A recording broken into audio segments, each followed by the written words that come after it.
مرتان. Divorce is twice.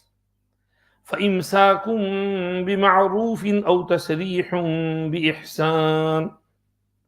Thereafter, either retaining her honorably or releasing her kindly. ولا يحل لكم أن تأخذوا مما آتيتموهن شيئا إلا أن يخافا ألا يقيما حدود الله. And it is not allowed to you to take away anything from what you have given them, except when the twain fear that they may not observe the bounds of Allah.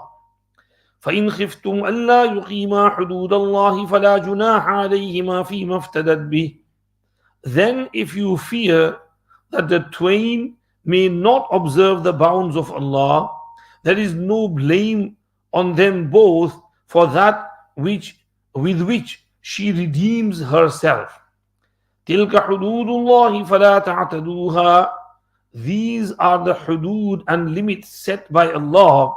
Therefore, do not trespass them, do not exceed them. وَمَنْ يَتَعَدَّ حُدُودَ اللَّهِ فَأُولَٰئِكَ هُمُ الظَّالِمُونَ. And whosoever trespasses the bounds of Allah, then it is those who are the unjust and ungodly. We are reading verse number 229 of Surah Baqarah. Allah subhanahu wa ta'ala said, At-talaqu marratan. Talaq is twice. What does it mean? It means that talaq which is revocable,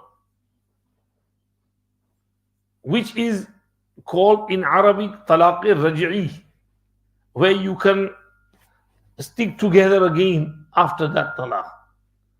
That talaq raj'i can be given only twice. Talaq raj'i, which still permits the husband to resume conjugal relations and sticking together during the iddat period of 3 months. And talaq ba'in, which separates. Now, revocable, absolute, when even during the iddat period they cannot get back together, the husband cannot take her back, that is called talaq ba'in. So talaq raj'i can be given twice, in which you can do ruju and take her back. After that, what will happen? It will be in the next ayat. فَإِن طَلَّقَهَا فَلَا تَحِلُّ لَهُ مِن بَعْدُ حَتَّى تَنْكِحَ زَوْجًا غَيْرَهُ. If he divorces her for a third time, then she will not be halal for him until she marries another husband and she consummates the marriage with him, and then they might be able to get back together. Otherwise, finish. That is called talaq mughallaza. So, at-talaqu marratan means talaq raj'i, revocable talaq, in which you can take her back and get back together, can only be given twice during your lifetime.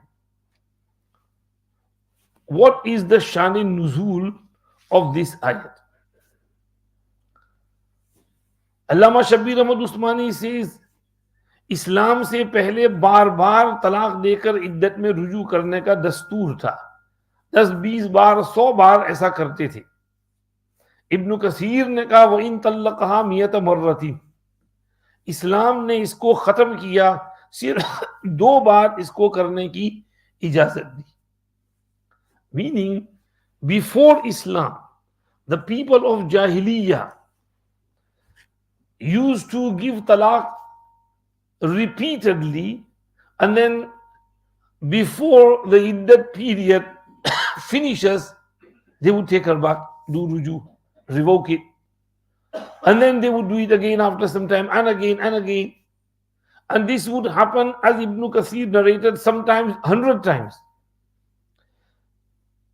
Ibn Kathir narrates from Hisham ibn Urwa that a man said to his wife, La utalliquki abadan wa la awiki abadan.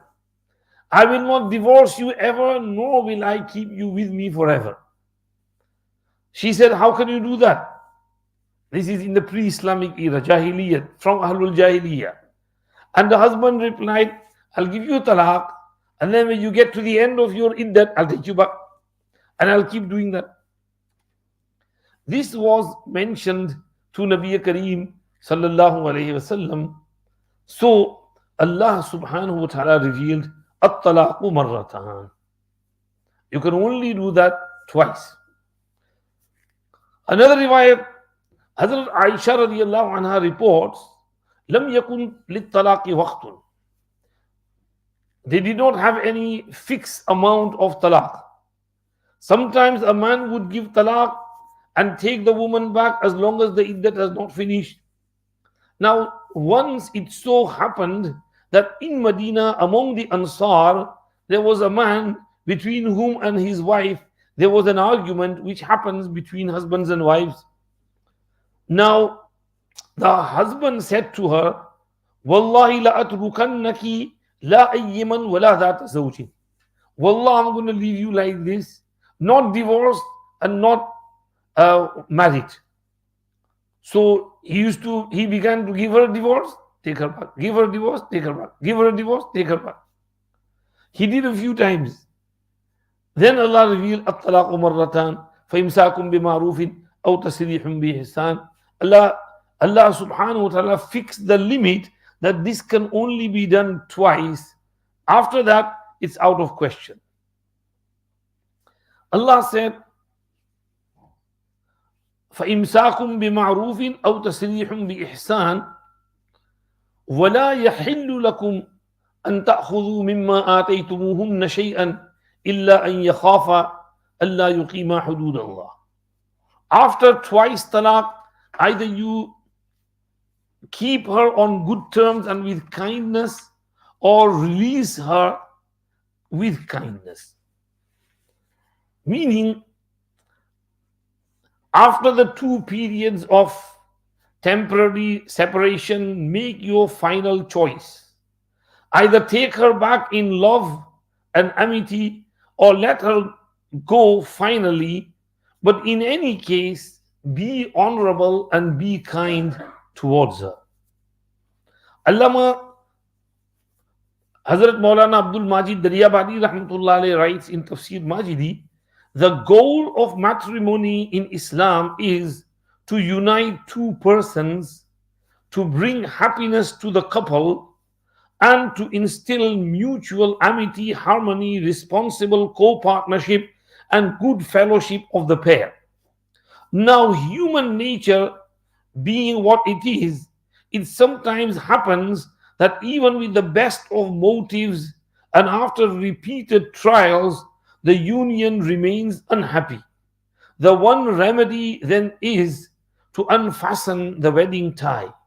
Even then, the husband is enjoined by the Quran not to dismiss the wife in disgrace and humiliation by humiliating her, or with a view to humiliating her, but to let her off kindly with due regard to his chivalry and her tenderness, and with a view to securing peace of mind both for her and for himself. Beautifully explained by Hazrat Maulana Abdul Majid Sahab. Allah said, فَإِمْسَاكُمْ بِمَعْرُوفٍ. Either retain her honorably. Tafsir Khazin says, meaning if you revoke and take back and cancel that talaq, then you should be kind towards her. And ma'roof means كل ما عرف في الشرع من أداء حقوق النكاح وحسن الصحبة. Ma'roof, everything that is recognized in Sharia and in Mu'ashara about huququn nikah and husnul suhbah and dealing with kindness and nicely. So that is ma'roof, that is honor. Treat her honorably, respectfully, and forgive and forget whatever happened beforehand. Don't keep reminding her about what she did and why you gave her talaq and why you divorced her. Forget all that. Forgive and forget. وَإِن تَعْفُوا وَتَصْفَحُوا فَإِنَّ اللَّهَ غَفُورٌ رَحِيمٌ. أو تسريح بإحسان, or if you want to release her, سرح يسرح تسريح means let go. If you want to let go of her after the talaq iddat finishes 3 months, 3 hays, you've gone through that 3 hays period, and in those 3 months both of you were on the same decision which you had made that you don't want to get back together, then after the 3 period finishes, then let her go with ihsan and kindness. Do not harm her. Do not do anything bad to her. Do not say anything bad about her.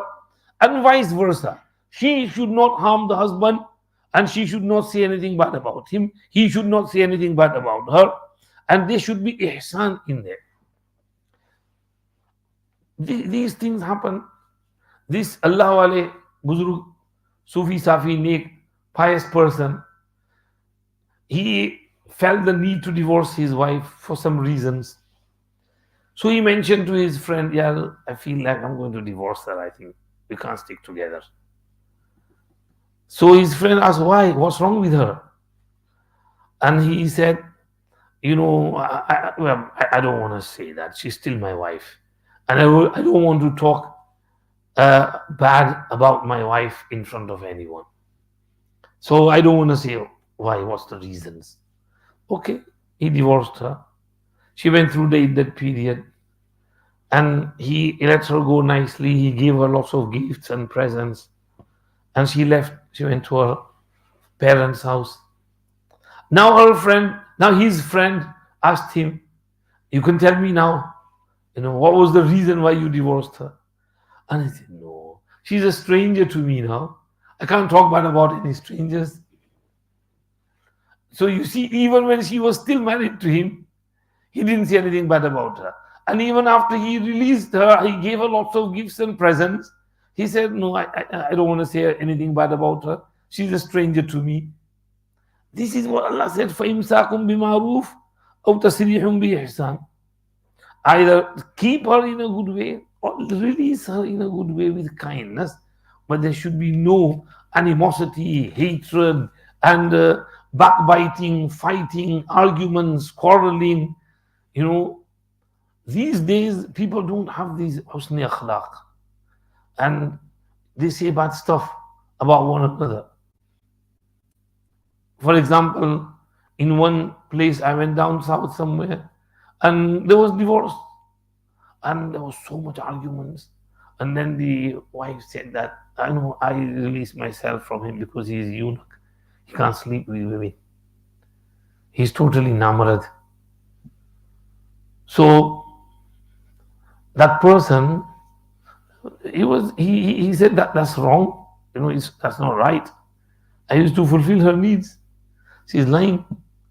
But she kept on adamant saying these things. Then he got married again. And from the second wife, he had 2 kids. That means she was practically proven to be a liar. Why do you say such things when you know that it could backfire? So these days, people talk too much and then fights and arguments and between both families and things go out of hand. In some places, even murders take place. इधर से जाकर उधर किल कर दिया, उधर shoot कर दिया, इधर शूट कर दिया. ये सब चीजें हैं. अल्लाह कहते हैं अल्लाह के वास्ते ऐसा नहीं करना चाहिए. فَإِمْسَاكُمْ بِمَعْرُوفٍ أَوْ تَسْرِيحٌ بِإِحْسَانٍ. You want to keep her with in an honorable manner. You want to release her with kindness. But don't do this. Then Allah subhanahu wa ta'ala, Ibn Abbas radiyallahu anhuma says, إِذَا طَلَّقَ الرَّجُلُ امْرَأَتَهُ تَطْلِيقَتَيْنِ فَلْيَتَّقِ اللَّهَ فِي ذَلِكَ. He should have taqwa of Allah with regards to this matter. أي في الثالثة فإما أن يمسكها بمعروف فيحسن صحابتها أو يسرحها بإحسان فلا يظلمها من حقها شيئا. In fact, in Surah Al-Talaq, يا أيها النبي إذا طلقتم النساء فطلقوهن لعدتهن وأحصوا العدة.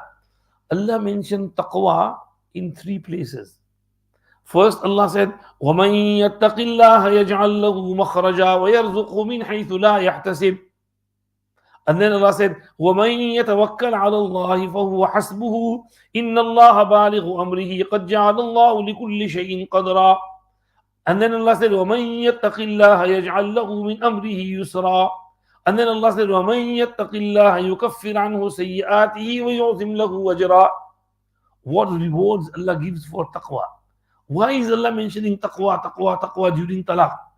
The indication is that in talaq, things get out of hand, people lose their taqwa. Many muttaqi, parhezgar, ulama, sulaha, mashayikh, in love of their child, their daughter, they go into accusation, slanderings, backbiting. Allah said, hold on to taqwa, bhai, don't let go of taqwa. This is why over here as well, wattaqullah, the loves will come. وَاعْلَمُوا أَنَّ اللَّهَ بِكُلِّ شَيْءٍ عَلِيمٌ. So, Ibn Abbas said, فَلْيَتَّقِ اللَّهَ فِي ذَلِكَ. You should have taqwa even after giving talaq. Then Allah, after explaining this, فَإِمْسَاكُمْ بِمَعْرُوفٍ أَوْ تَسْرِيحٌ بِإِحْسَانٍ. Allah said, if you really want to release her, then وَلَا يَحِلُّ لَكُمْ أَن تَأْخُذُوا مِمَّا آتَيْتُمُوهُنَّ شَيْئًا إِلَّا أَن يَخَافَا أَلَّا يُقِيمَا حُدُودَ اللَّهِ. It is not halal for you to take back anything that you had given them, meaning you had given her maher, dowry, you had given her gifts, gold, clothes, gifts, everything, and that is hers now. She owns it. So if you want to divorce her, it's not right for you to demand for these things. I want my things back. Because you've used her for some time, you slept with her, she's done your khidmat. It's not like you got married today and you got divorced the next day. You stayed for some years. So, you've benefited from her, she benefited from you. Now don't say, give me back all my gifts. I want my meher as well. So, it's not halal for you, it's not allowed for you to take away anything of that which you had given them.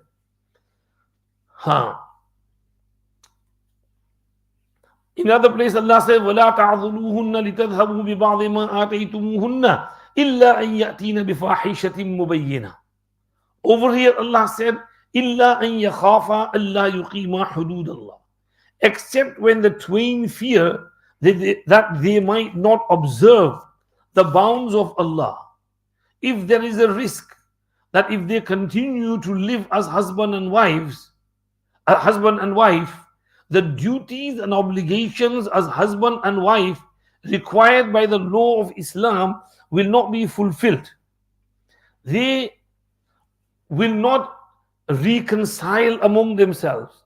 It is not possible to remove that hostile atmosphere, the anger, the fights, whatever they're going through is going to continue. Then in that case, there is some possibility of asking back what you had given.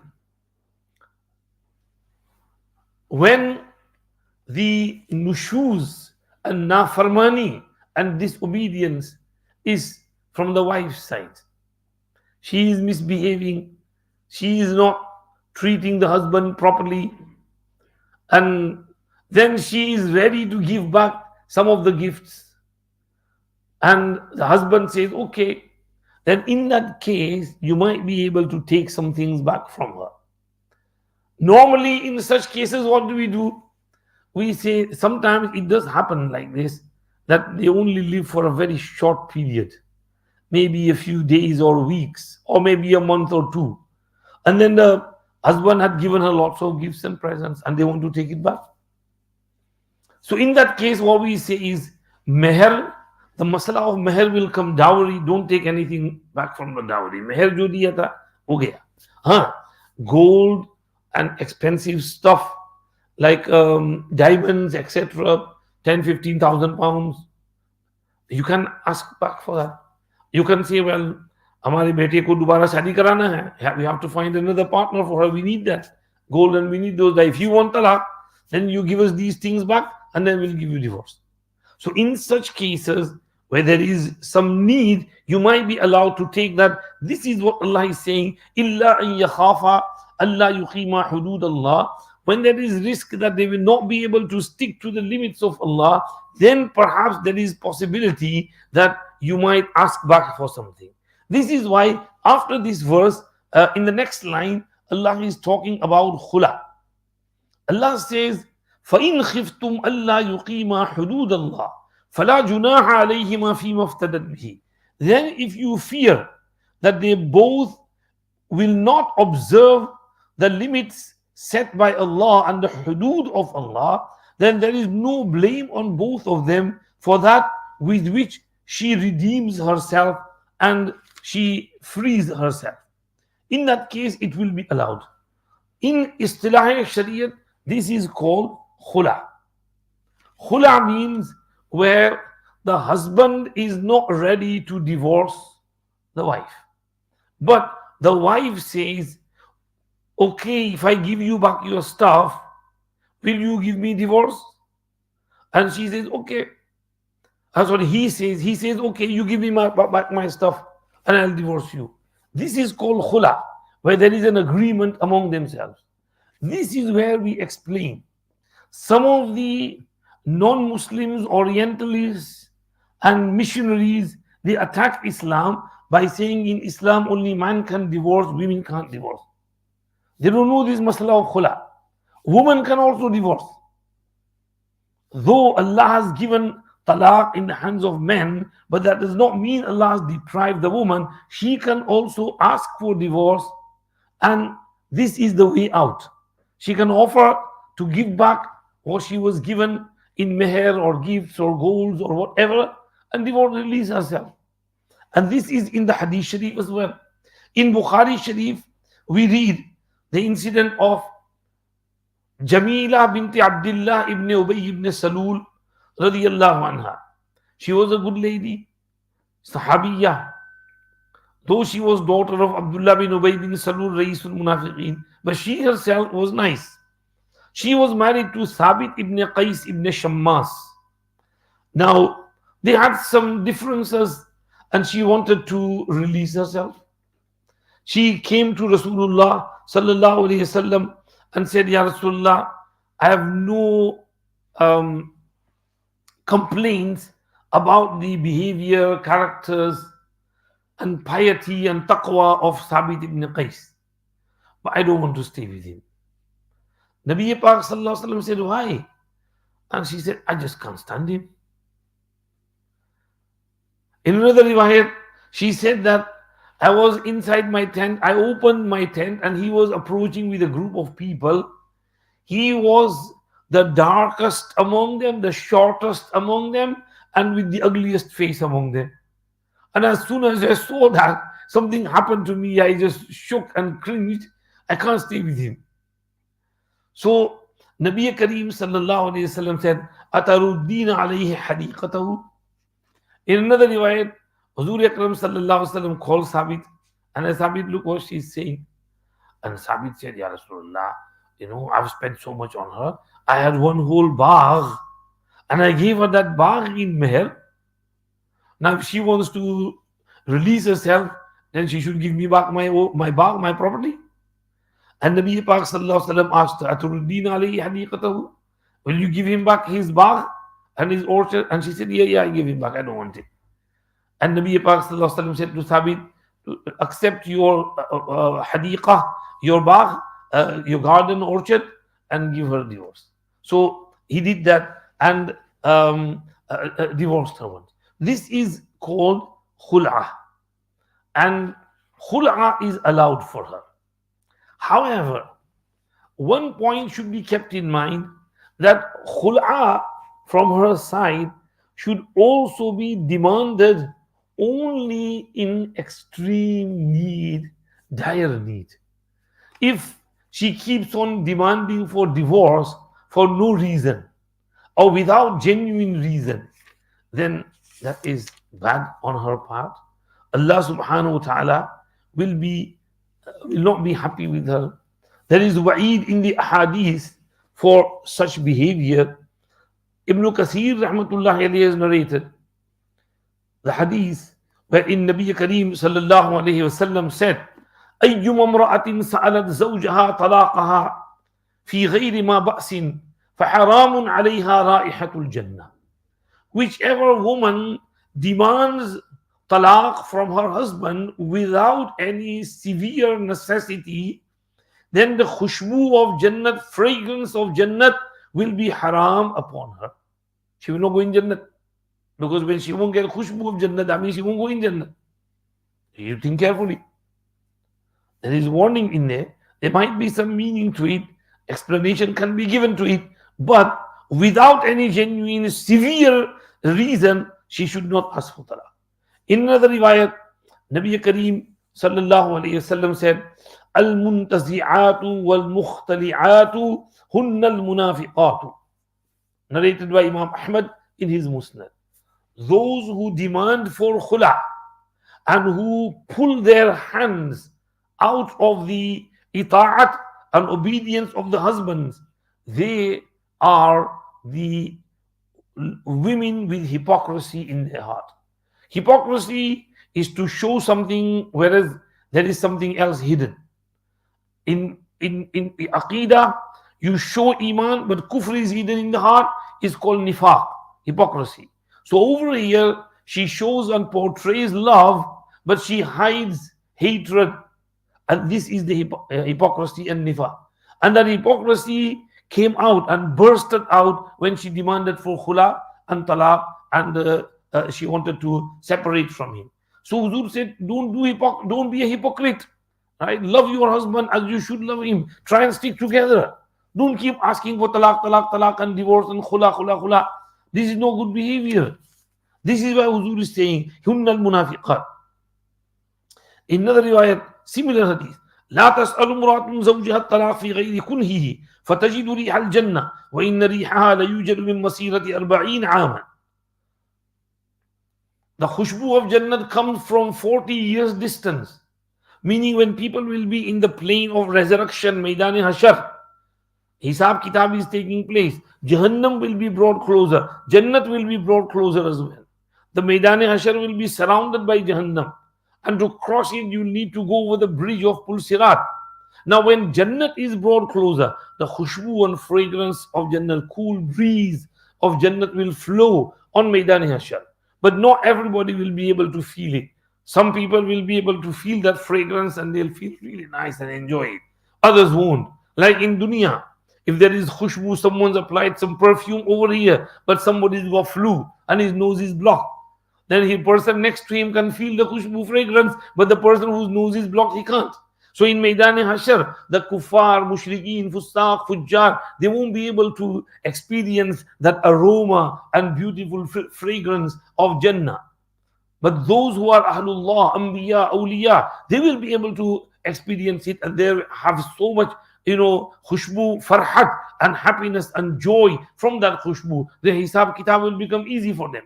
So Huzur is saying that Jannat is being brought, is still at 40 years distance, but people will perceive the khushbu, and when it comes closer, they will take it more. But this lady who demands divorce for no reason will not get that khushbu in Maidani Hashar at that time. So these are warnings for a woman who demands for talaq for no reason whatsoever, without any genuine severe problem. Then, when can she ask for divorce? Some of the Salafi Salihin say that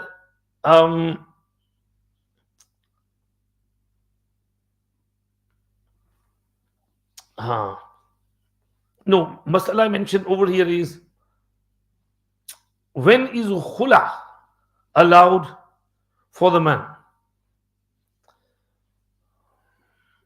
If the nushuz and disobedience and problem is from the woman's side and she wants to do khula, then the husband is allowed to do khula by taking some money from her, maybe the mahr or the gold or gifts. Sometimes even they demand for more as well. South African people are rich. This South African rich lady went to India to look for a partner. But everybody was scared of marrying her. So one Maulana Sahib said, I will marry her. And then nikah was done. She stayed there for some time. But then, due to her nature of, be up and down and this type of behavior, after a few days or weeks, she said, no, I don't want to stay with Maulana Sahib. I want divorce. Maulana Sahib said, no, divorce you like that. Give me some money. How much do you want? And Maulana Sahib demanded a huge sum. I want $1 million. And I'm not going to million. I'm not going to give you divorce. And she was rich. She had to give $1 million. And then Maulana Sahib divorced her. So sometimes you can demand for more as well if she is wealthy and she is loaded. Now this is if the nafarmani and nushuz is from her side, then the husband can demand for payments.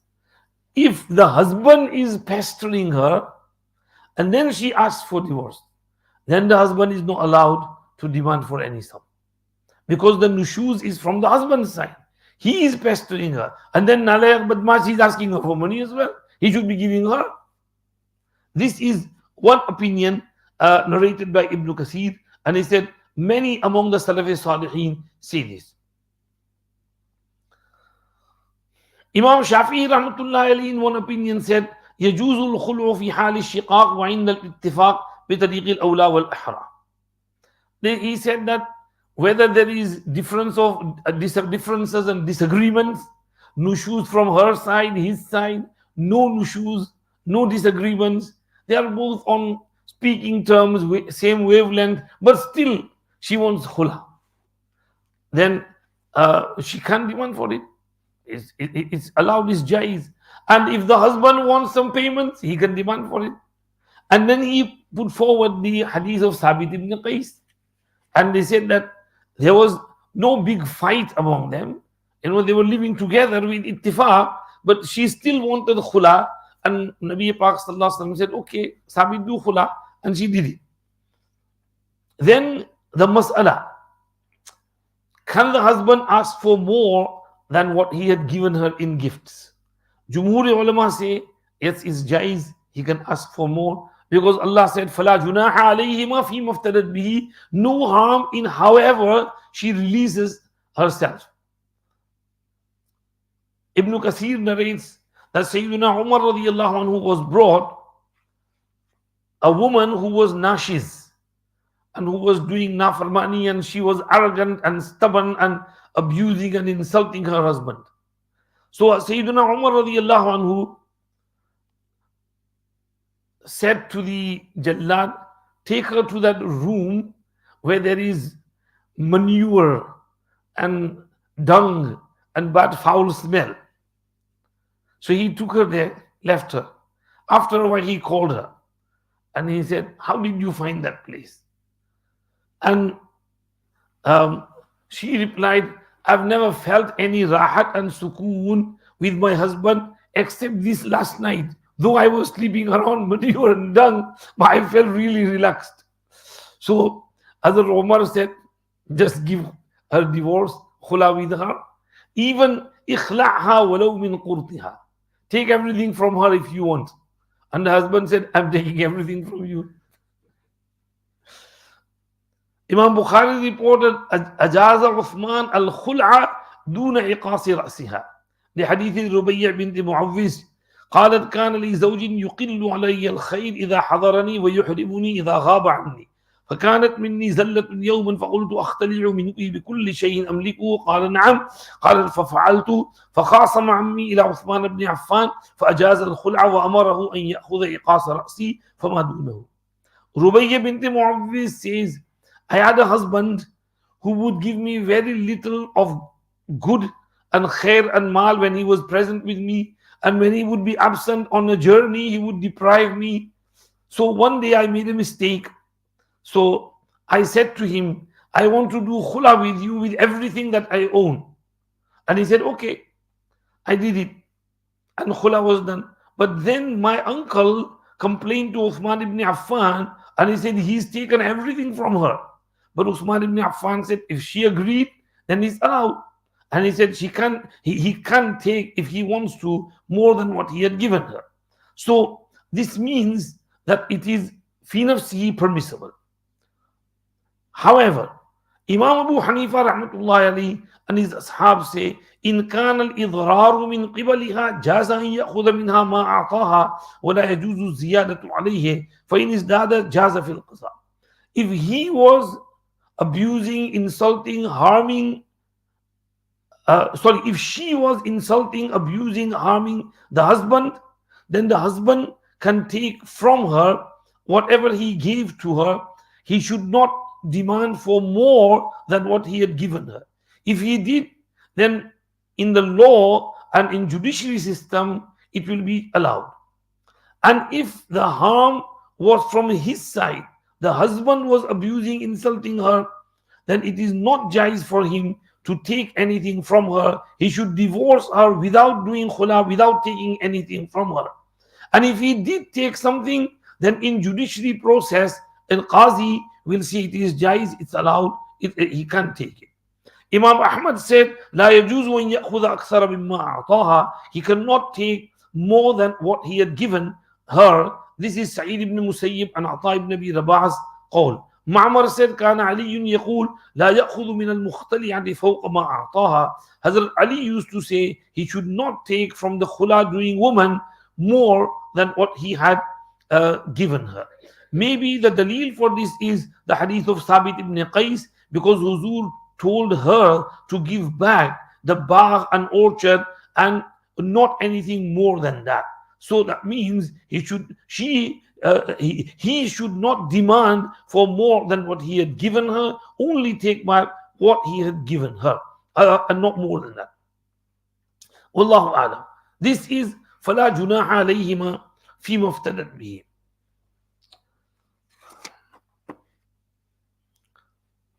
Allah then said, تِلْكَ حُدُودُ اللَّهِ فَلَا تَعْتَدُوهَا.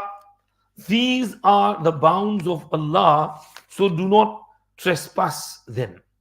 Meaning, these are the commandments of Allah meant to be obeyed and not trivialities to be thrilled with. You can't mess around with the commands of Allah, because وَمَنْ يَتَعَدَّ حُدُودَ اللَّهِ فَأُولَٰئِكَ هُمُ الظَّالِمُونَ. Whoever exceeds and trespasses the bounds of Allah, then it is they who are the ungodly and unjust. Then, when the person has done khula with her, he's taken mal from her and he has to give one divorce. This divorce will be talaq ba'in, not talaq raj'i. It's absolute, it's irrevocable. Talaq ba'in. He cannot take her back during the iddat like he would have done in talaq raj'i, because he's taken the mal. So it is Aimai Arba'an Jumhur ulama say it is not jais for him to take mal, do khula, and then within the 3-month period he said, I'm taking you back. That's not allowed. The talaq is talaq ba'in, and he cannot take her back ruju. If he wanted to, he can do nikah sani, and in nikah sani all the requirements of nikah awwal will be done. She has to give her consent, nikah will be made, meher will be given, anything she asks for will have to be given to her. It's like proper fresh nikah. So they can do fresh nikah if he wants to, but he can't take her back as we would have done in talaq raj'i. Another mas'ala which Ibn Kathir has mentioned, that when she is in her iddat, she has taken what? One talaq ba'in. Can he give her another talaq while she is in the iddat or not? Imam Shafi'i and Imam Ahmad ibn Hanbal rahmatullah alayhi say that no, he can't give another talaq. Only one talaq ba'in is done, finish. Because she is out of her wedlock and she is a stranger to her, she owns herself, so he can't give her another divorce. This is Imam Shafi, Imam Ahmad's opinion. Imam Malik rahmatullahi alayhi says, if after khula he gave talaq straight away without any pause and gap in between, then that will be as he had done. Meaning, if he had given one or two or three, they will all be counted. But if there was a pause and he wants to give another talaq afterwards, then he can't do that. This is Imam Malik's opinion. Imam Abu Hanifa rahmatullahi alayhi, Sufyan Thawri, Imam Awza'i say that as long as she is in the iddat, he is allowed to give her another divorce as well. For example, khula is one talaq in, and after one hayz passed and the tuhur started, he wants to give her another second divorce, he can. And after the second tuhur, the hayz passed and the tuhur has come, so in that tuhur he wants to give her another third divorce, he can give her if he wants to, because she is still counted as in his nikah during the iddat. She is not totally separated from him. This is Imam Abu Hanifa rahmatullahi alayhi's opinion. Then Allah said, Tilka hududullah fala ta'taduha. These are hudud of Allah, and Allah's hudud should not be trespassed. In Hadith Sahih, Sarkar do Alam sallallahu alayhi wasallam said, Inna Allah ta'ala hadda hududan fala ta'taduha, wa farada fara'id fala tudayyi'uha, wa harrama hurumatin fala tantahikuha, wa sakata an ashya'a rahmatan lakum min ghayri nisyanin fala tas'alu anha. Allah has fixed some limits. Do not cross those limits. Okay, na? Boundaries. जैसे कोई army का camp हो तो वहां fence होती है, so you can go for a stroll in the park up to that fence, but you can't cross that fence and into the army barracks and army camps. So Allah has made some hudud and limits. Do not cross those limits. And He has made some things farz. So do not abandon those farais. 5-time namaz, roza, zakat, hajj. Do all the farais properly. And وَحَرَّمَ مَحَارِمْ فَلَا تَنْتَهِكُوهَا. He had made some things haram. Do not tear apart that curtain of haram by falling into those haram stuff. Zina, sharab, liwata, drugs, haram kamai, chori, daketi. These things are haram. तो इसका पर्दा मत फाड़ो, बल्कि हराम से बचो. And وَسَكَتَ عَنْ أَشْيَاءَ رَحْمَةً لَكُمْ مِنْ غَيْرِ نِسْيَانٍ فَلَا تَسْأَلُوا عَنْهَا. Some things Allah remains silent without forgetting. So do not inquire about those things. Allah did not forget. Allah doesn't forget. But Allah just remained quiet. So Allah has kept it open. So keep it open. If it's halal, Allah not said anything, then keep it halal. Don't try to go into nitty-gritty questions and try and make that thing haram. Some people have this habit. They inquire too much. Ulama have said, but this is jais. But they say, no, it shouldn't be jais. And they inquire, write to the company, question upon question, until they finally, now I've made it haram. And then they send WhatsApp message, text message, the company said this is haram. Without consulting Muftiyane Kiram, without asking them, and they don't listen to the Muftiyane Kiram. This is not jais. This is what وَسَكَتَ عَنْ أَشْيَاءَ رَحْمَةً لَكُمْ مِنْ غَيْرِ نِسْيَانٍ فَلَا تَبْحَثُوا عَنْهَا. In our iftar class yesterday, we were going through this bahath of al-aslu fil ashya'i al-ibaha, that the original ruling of things is that they are halal until a dalil comes to say it's haram. And then the mas'ala comes of giraffe. Is giraffe halal or haram? So giraffe's hukam is not mentioned in ahadith. And the fuqaha say giraffe is more like camel because it's not carnivorous, it eats vegetable. So it's fi nafsihi, if you hunt a giraffe, it's halal. Ostrich is halal because it's from the bird side and it doesn't eat other animals. It survives on vegetation. So in Pakistan, there are hotels which serve ostrich meat. और बहुत खाते हैं वहां पर शुतुरमुर्ग का गोश्त. So these things, when Allah has remained silent about things, just remain silent and don't go and try to make them haram. So Allah's hudud should not be trespassed. Meaning, in this ayat, what is the had Allah has made? At-talaqu marratan. Not like we used to do in Jahiliyyah 100 times. Nah. If you give one divorce, maybe 1 year after your marriage, but then you regret it, you get together. Then after 5-6 years, you give another divorce. Then this adds up with the previous one. You've had 2 chances. Now be careful for the third one. You're on the limit, on the boundary. If you cross that boundary, if you trespass it, exceed it, then you won't be able to take her back. So behave yourself. Be careful. Now don't even talk about divorce. Don't even think about divorce. Especially when you're angry and you're having an argument, then don't let your mind go towards divorce. And if these thoughts start coming in your mind, just go outside for a fresh air, for a walk, in a stroll in the park, and calm yourself down, and then come back when you're as cool as cucumber, and then give yourself a fresh start. Because you've already done this twice, and you're on the limit now. If you go further, you're going to cross that limit. This is why Allah is saying, تِلْكَ حُدُودُ اللَّهِ فَلَا تَعْتَدُوهَا. There is a hadith over here where Nabi Kareem sallallahu alayhi wasallam was informed about a person who gave his wife 3 divorces together. And Nabi Kareem sallallahu alayhi wasallam was really, really angry. He said, أَيَلْعَبُ بِكِتَابِ اللَّهِ وَأَنَا بَيْنَ أَظْهُرِكُمْ حَتَّى قَامَ رَجُلٌ فَقَالَ يَا رَسُولَ اللَّهِ أَلَا أَقْتُلُهُ رواه النسائي. That is he playing around with the book of Allah whilst I'm still alive and among you? How dare he give 3 talaqs altogether? Very angry Huzur. He was so angry that one Sahabi stood up and said, Ya Rasulullah, shall I go and finish him off? When he saw the anger of Nabi Kareem sallallahu alaihi wasallam, Ala aqtulu.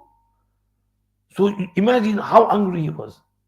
In another place, a person came and said, you know, Ya Rasulullah, our father, the old man, he divorced our mother with 100 divorces. So Nabi Kareem sallallahu alaihi wasallam said, well, with 3 divorces, she is separated from him, and with the 97, he's made a mockery of Allah's command. He's exceeded that had and that limit which Allah had set for him. The limit of divorce is you give 1 talaq and stop. And then if something happens later on, 1 talaq and stop. And then you behave yourself properly, because if you give a third one, you're gone. And what happens these days is they give all 3 together, and then they come, Mawli Sahab ka rasta karo nahi? Mawli Sahab kya rasta kar? Tune rasta rakha na? Isiliye, our next lesson is about 3 talaqs. فَإِن طَلَّقَهَا فَلَا تَحِلُّ لَهُ مِن بَعْدُ حَتَّى تَنْكِحَ زَوْجًا غَيْرَهُ. After 3 talaqs, impossible. No possibility of revoking or even getting married again. Total separation. She has to go and marry someone else. He has to go and marry someone else. They cannot get married again. We'll explain this in the next lesson about 3 divorces. This is why Allah said, تِلْكَ حُدُودُ اللَّهِ. Allah has made this limit. فَلَا تَعْتَدُوهَا. Do not go beyond this limit. وَمَنْ يَتَعَدَّ حُدُودَ اللَّهِ فَأُولَٰئِكَ هُمُ الظَّالِمُونَ. Those who exceed these limits set by Allah, they are the zalims. They are the wrongdoers. Don't be a zalim. Don't be a wrongdoer. Don't trespass the boundaries set by Allah. Do you understand this verse number 229? We will go on 230, next one, because there is detailed kalam on there about this mas'ala of 3 divorces. If one gives 3 divorces together, then is it counted as 3 or is it counted as 1 only? Okay, Aimma Arba'a say it's counted as 3. 3 is 3. But some people today say, no, it's only 1. And then they say, you can start living together again. Right? So we have to explain that masala. Give dalail of Aimma Arba'a, ijma' of ummat on there. We'll do that in the next lesson, inshallah. अभी जो पढ़ा उसका तर्जुमा कर लेते हैं. Bismillahirrahmanirrahim. At-talaq marratan. Divorce is twice. Thereafter, either retaining her honorably or releasing her kindly. and it is not allowed to you to take away anything of what you had given them, except when the twain fear that they may not observe the bounds of Allah. Then, if you fear that they both may not observe the bounds of Allah, meaning both, from both sides there's disagreements, and they will not stick to the limits of Allah, they won't hold on to the rights and responsibilities. Then, if you fear that they both may not observe the bounds of Allah, there is no blame on them both for that with which she redeems herself and gives fidya and ransoms herself. These are the bounds of Allah, therefore do not trespass them. And whosoever trespasses the bounds of Allah, then it is those who are the ungodly. May Allah give us the understanding of our deen and the ability to practice properly. وآخر دعوانا الحمد لله رب العالمين وصلى الله وسلم على سيدنا محمد وآله وصحبه أجمعين سبحانك اللهم وبحمدك نشهد أن لا إله إلا أنت نستغفرك ونتوب إليك. परवरदिगार आलम, हमारे यहाँ उठना बैठना कहना सुनना पढ़ना पढ़ाना कबूल फरमाइए, कुरान पाक की समझ अता फरमाइए, फहम फिद्दीन फिक्ह फिद्दीन और तफसीर और तावील कुरान की तफसीर और उसका मतलब समझने की तौफीक और सलाहियत हमें अता फरमाइए। अल्लाह हमारा दर्स कबूल फरमाइए और आप राजी हो जाइए, इखलास के साथ दीन की खिदमत जमकर डट कर करने की तौफीक अता फरमाइए, हमारी सारी मुश्किलात आसान फरमाइए। रब्बना तक़ब्बल मिन्ना इन्नका अंतस समीउल अलीम व तुब अलैना इन्नका अंतत तव्वाबुर रहीम। सल्लल्लाहु अलैहि वसल्लम अला सय्यिदिना मुहम्मद व आलिहि व सहबिहि अजमईन।